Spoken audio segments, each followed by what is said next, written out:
और फिर पाप ना करना, यह वचन इस बहन के जीवन में पूरा हुआ। सभी को जय मसीह की। मेरा नाम पूजा है। मैं डिस्ट्रिक्ट उधमपुर जम्मू की रहने वाली हूँ। आज मैं अपने जीवन की बहुत बड़ी गवाही देने जा रही हूँ कि किस तरह प्रभु यीशु मसीह ने मुझे पाप में ज़िंदगी से निकाल कर एक पवित्र वाली ज़िंदगी में लाया। अब मेरी उम्र 28 साल की है। जब मेरी उम्र 8 साल की थी तब मुझ पर दुष्ट आत्मा के अटैक होने शुरू हो गए। मुझे रात में गंदे सपने आने शुरू हो गए और दुष्ट आत्मा जो था वो मेरे साथ संबंध बनाने लगा और मेरी बॉडी पर नील पड़ने लगे और मुझे दिन व दिन कमज़ोरी महसूस होने लगी। जैसे जैसे मेरी उम्र बढ़ती गई, ये दुष्ट आत्मा के अटैक मुझ पर बढ़ने लगे। जब मैं रात को सोई होती थी तब मुझे दबाव पड़ने लगे और मुझे ऐसा लगता था कि जैसे कोई मेरे ऊपर कुछ बैठा हुआ है और कोई मेरे गले को दबा रहा है, और इसकी वजह से जो था मुझे बहुत डर लगता था और मैं रात को सो नहीं पाती थी। ये जो अटैक्स मेरे लाइफ में हो रहे थे, इसके बारे में मैंने किसी भी परिवार के साथ कोई बात नहीं की, क्योंकि मैं इन्हें नॉर्मल समझ रही थी। दुष्ट आत्मा के अटैक की वजह से मैं व्यभिचार में पूरी तरह से चली गई थी। मेरी संगति ऐसी लड़कियों के साथ होने लगी जिनकी लाइफ पूरी तरह से पाप में और व्यभिचार में थी। व्यभिचार के कारण मेरी लाइफ पूरी तरह से पाप में जा रही थी और मैं पूरे दिन सोशल मीडिया पर एक्टिव रहती थी और यहाँ तक कि मैं गलत मूवीज देखने लगी थी। मेरे दिमाग में व्यभिचार जो पूरी तरह से घुस गया था और जो भी मैं गलत मूवीज देखती थी वही सेम चीज़ें मैं करने की कोशिश करती थी और वही चीज़ें वो मेरे दिमाग में इस तरह से बैठ गई थी कि मैं अपने ही शरीर के साथ गलत एक्सपेरिमेंट्स करने लगी और यहाँ तक कि मैं अपनी टॉयलेट तक खाने लगी। कभी कभी मुझे ये महसूस होता था कि मैं ये सब जो कर रही हूँ ये बहुत ज़्यादा ही गलत कर रही हूँ, लेकिन ये सब मेरी ज़िंदगी में इतना बढ़ चुका था कि मैं इसे छोड़ नहीं पा रही थी और मैं दिन दिन इसमें बढ़ती ही जा रही थी। जब भी मैं किसी लड़के को देखती थी तो मेरे मन में उसके लिए गलत ख्याल आने लग जाते थे और मेरे मन में जो व्यभिचार के ख्याल आने लग जाते थे और मैं उसकी तरफ पूरी तरह से अट्रैक्ट होने लगती थी। जो कुछ मेरी लाइफ में चल रहा था ये सिर्फ मैं ही जानती थी और मेरे परिवार में से भी किसी को भी ये खबर नहीं थी। यहाँ तक कि मेरी मम्मी को भी इस बात की कोई खबर नहीं थी और ये पाप मेरी ज़िंदगी में हद से ज़्यादा बढ़ चुका था। मैं इसे छोड़ने की कोशिश कर रही थी लेकिन मैं छोड़ नहीं पा रही थी। और एक दिन जब मैं YouTube चला रही थी तो उस वक्त अंकुन रुला मिनिस्ट्री की एक वीडियो मेरे सामने आई। जब मैंने उस वीडियो को ओपन किया और मैंने उसे खोलकर देखा और सुना, तब मैंने देखा कि वहाँ पर बहुत सारे जो लोग हैं वो अलग अलग तरह की गवाहियाँ दे रहे हैं। मैंने बहुत सारी गवाहियों को सुना जिसमें कुछ लाइफ चेंजिंग की गवाहियाँ थी। जब वह लाइफ चेंजिंग गवाहियाँ मैंने सुनी और उन्हें अपने लिए मैंने उसे महसूस किया कि अगर मैं यहाँ जाऊं तो मैं भी अपने इस पाप से और इस व्यभिचार से मैं निकल सकती हूँ। फिर जब मैं फर्स्ट टाइम अंकुन रुला मिनिस्ट्री में आई और जब मैंने प्रार्थना को सुना और वचनों को सुना तो मुझे बहुत ज़्यादा शांति और बहुत ज़्यादा खुशी महसूस हुई। फिर मैंने लगातार चर्च में आना शुरू किया। जब भी परमेश्वर के दास किसी के लिए भविष्यवाणी करते थे तो मेरे मन में ये आता था कि परमेश्वर मेरे साथ भी अपने दास के द्वारा बात करे और मेरे लिए भी प्रोफेसी करे। 14 फरवरी 2021 को जब मैं अंकुन रुला मिनिस्ट्री में आई तब परमेश्वर के दास ने मेरे लिए प्रोफेसी की। मैं देख रहा हूं एक यंग लड़की को, गोरी सी लड़की को, उसका कद ज्यादा लंबा नहीं है, वो गलत संगति में बढ़ चुकी है। गलत संगति, इतनी भारी गलत संगति जिसको आम व्यक्ति सोच भी नहीं सकता। बहुत सी चीजों को वो खाती, बहुत से एक्सपेरिमेंट करती और मैं देख रहा हूं अगर तू ना सुधरे तेरी लाइफ फिनिश है, तेरी मैरिड लाइफ फिनिश है। मैं तुझको मैरिज होते हुए तेरी मैं नहीं देख रहा हूं, तेरी लाइफ खराब है। तुझको आगे आना है बिना शर्माते हुए और मैं देख रहा हूं होली स्पिरिट तुझे छू रहा है और आजाद कर रहा है, क्योंकि मैं तुझे बहुत से एक्सपेरिमेंट करते हुए देख रहा हूं जो तेरी बॉडी के लिए सही नहीं। गलत संगति के साथ आपको आगे आना है जल्दी। मैं आपको फ्री होता हुआ देख रहा हूं।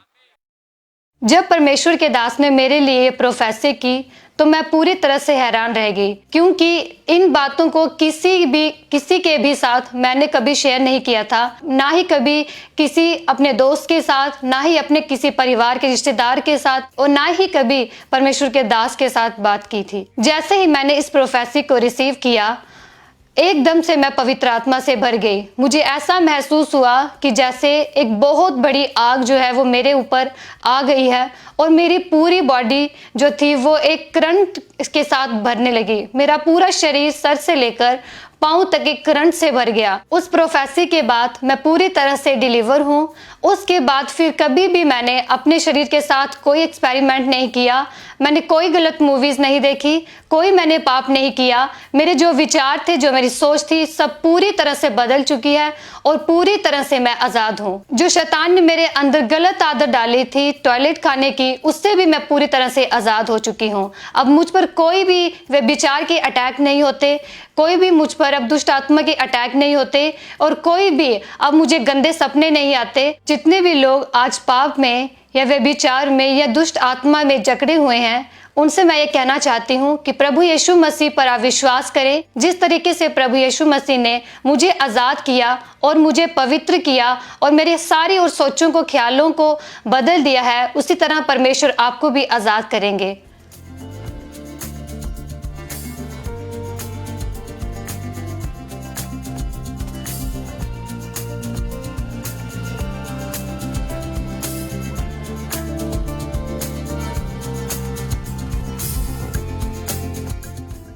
इस बड़े छुटकारे के लिए मैं प्रभु का धन्यवाद करती हूँ और प्रभु के दास का भी धन्यवाद करती हूँ।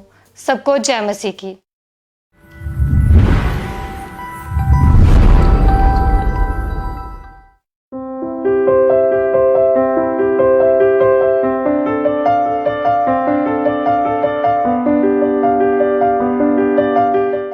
जैसे कि पवित्र बाइबल में लिखा है कि मैं तुमको नया मन दूंगा और तुम्हारे अंदर नया आत्मा उत्पन्न करूंगा।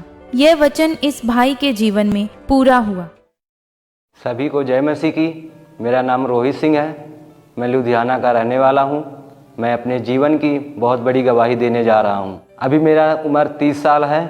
मैं 14 साल की उम्र से नशा करना शुरू कर दिया था। उस समय मैं स्कूल में पढ़ता था। मेरा कुछ दोस्त नशा करते थे, मैं उनके साथ घूमा फिरा करता था। फिर मैं उनके साथ एक बार बैठा था। उन्होंने हमें कहा गुटखे को खा के टेस्ट करो। जब हमने उसे खाया मुझे बहुत अच्छा लगा और मुझे चक्कर सा आ गया। उसके बाद हम डेली खाना शुरू कर दिए। धीरे धीरे मैं नशा और ज़्यादा करने लगा। पहले मैं गुटखा खाता था, फिर बीड़ी पीने लगा, फिर सिगरेट पीने लगा, फिर शराब पीने लगा। ऐसे करते करते मेरे काफ़ी नशे हमारे बढ़ गए। पहले तो मेरे घर वालों को पता नहीं था। मैं चोरी से नशा करता था। जब मेरे घर वालों को पता चला कि मैं नशा करता हूँ तो मेरे घर वालों ने मुझे मारा, फिर मुझे समझाया। लेकिन फिर भी मैं नशा करना नहीं छोड़ा क्योंकि मैं नशे का आदी हो गया था। नशे के कारण मैं घर वालों से लड़ाई झगड़ा करता था, बाहर वालों से भी लड़ाई झगड़ा करता था। इस वजह से लोग मुझे नशेड़ी बोलते थे, मुझसे बात नहीं करते थे, मुझसे दूर रहते थे। एक दिन में एक बंडल से बीड़ी पी जाते थे, एक बंडल सिगरेट पी जाते थे, 10 पैकेट गुटखा खा जाते थे, 2 पाउच गांजा पी जाते थे, 2 बोतल शराब पी जाते थे। मैं फैक्ट्री में जॉब करता था। जो फैक्ट्री का तनख्वाह मिलता था मैं उसको अपने नशे, आधा हिस्सा अपने नशे में यूज करता था। और घर वाले पूछते थे, हम उनसे झूठ बोलते थे, हमारी तनख्वाह इतनी ही बनी है। मेरे व्यवहार की वजह से मेरे आस पड़ोस के लोग हमसे बात नहीं करते थे, हमें बुलाते भी नहीं थे, हमसे दूर रहते थे। फिर एक दिन मेरे दोस्तों ने मुझे मेडिकल नशा करने के लिए दिया। फिर मैं मेडिकल नशा करना शुरू कर दिया। एक दिन में 10 टैबलेट खाना स्टार्ट कर दिया। मैं नशा करके मुझे सुध बुध नहीं रहती थी। मैं जहाँ पाता वहीं पे गिर जाता था। गड्ढों में गिर जाऊँ, नालियों में गिर जाऊँ, फिर लोग मुझे उठाते थे। फिर मेरे घर वालों ने मेरी शादी कर दी। घर वालों ने सोचा कि शादी के बाद मैं सुधर जाऊँगा, लेकिन मैं फिर भी नशा करता रहा और शादी के बाद भी मैं अपना नशा नहीं छोड़ा। फिर मेरे नशे के बारे में मेरी वाइफ को भी पता चल गया। फिर मैं अपनी वाइफ से लड़ाई झगड़ा करने लगा, उसको भी मारने लगा। मेरी वाइफ हमें बहुत समझाती थी नशा छोड़ दो, लेकिन मेरी आदत लग चुकी थी, इसलिए मेरा नशा छूट नहीं रहा था। मैं नशे के बिना 1 मिनट भी नहीं रह सकता था। जब मेरे पास पैसे नहीं होते थे मैं अपने पास पड़ोस में पैसे मांगता था और फिर पैसे जब मिल जाता था फिर मैं उसका तुरंत नशा यूज करना चालू कर देता था। नशे के साथ साथ मैं बेविचार में भी चला गया था। मैं गलत मूवियाँ देखता था, सोशल मीडिया में चला गया था। रात भर फ़ोन में लगा रहता था, फ़ोन में बातें करता था। नशे और व्यभिचार के कारण मेरी पूरी लाइफ बर्बाद हो चुकी थी। मेरी घरवाली के साथ मेरी बनती नहीं थी, मेरे घर वालों के साथ भी मेरी बनती नहीं थी। मैं नशा छोड़ने की बहुत कोशिश करता था, लेकिन मैं नशा नहीं छोड़ पाता था। पर मेरी वाइफ पहले से प्रभु में जुड़ी हुई थी और मेरी वाइफ अंकुर नरूला मिनिस्ट्री के साथ जुड़ी हुई थी। फिर मेरी वाइफ ने मुझे चर्च लाना शुरू कर दिया। फिर मैं चर्च में आकर गवाहियों को सुनना शुरू किया। मैं लगातार चर्च के साथ जुड़ा रहा, मीटिंग को अटेंड करता रहा। फिर मुझे विश्वास हो गया कि जिस तरह लोगों को प्रभु नशे से मुक्त करता है, वैसे मुझे भी मुक्त करेगा प्रभु। फिर 31 अगस्त 2023 को मैं चर्च में आया। फिर उस दिन परमेश्वर के दास ने नशा करने वालों के लिए प्रार्थना किया। मैं उस प्रार्थना को रिसीव किया। उसने शाऊल को कहा था, शाऊल जब पवित्र आत्मा तुम पे उतरेगा तो तू परिवर्तित होकर और ही मनुष्य हो जाएगा। लोगों ने आपको नशेड़ी के रूप में देखा होगा, पापी के रूप में देखा होगा, व्यभिचारी के रूप में देखा होगा, चोर के रूप में देखा होगा। आज जब आत्मा पे उतरेगा आप परिवर्तित हो जाएंगे इन जीसस नेम। जैसे ही मैं उस प्रार्थना को रिसीव किया, मेरे अंदर अजीब से झटका आया। जैसे मुझे लगा कि मेरे शरीर से कुछ निकल के जा रहा है। जब मैं उस दिन घर गया, सबसे पहला काम किया, जो हमारे घर में नशे का सामान रखा हुआ था, उस नशे को सबसे पहले मैं बाहर फेंका। फिर उस दिन से हमें नशा करने का कोई मन नहीं किया और मैं उस दिन से कोई भी नशा नहीं किया। इसके साथ साथ प्रभु ने हमें व्यभिचार से भी आज़ाद कर दिया। मेरी ज़िंदगी में जो बुरी चीज़ें थी, जो बुरी आदतें थी, सब प्रभु ने हमें उन बुरी चीज़ों से आज़ाद कर दिया। अब मैं पूरी तरह से नशे से और व्यभिचार से आज़ाद हूँ। जो मेरे पास पड़ोस के लोग मुझसे बात नहीं करते थे, आज मुझसे प्रेम से बात करते हैं। अभी मेरी मैरिड लाइफ अच्छी है, मैं अच्छे से काम करता हूँ, कोई भी लड़ाई झगड़ा नहीं करता हूँ। जो लोग नशे में और व्यभिचार में हैं, उन लोगों को मैं यही बोलना चाहता हूँ कि हमारे जिंदा खुदा परमेश्वर पर विश्वास रखें कि जैसे प्रभु ने हमें नशे से व्यभिचार से आज़ाद किया, आप लोगों को भी नशे और व्यभिचार से प्रभु आज़ाद करेगा। इस बड़े छुटकारे के लिए मैं प्रभु का धन्यवाद करता हूँ, प्रभु के दास का भी धन्यवाद करता हूँ। सभी को जय मसीह की।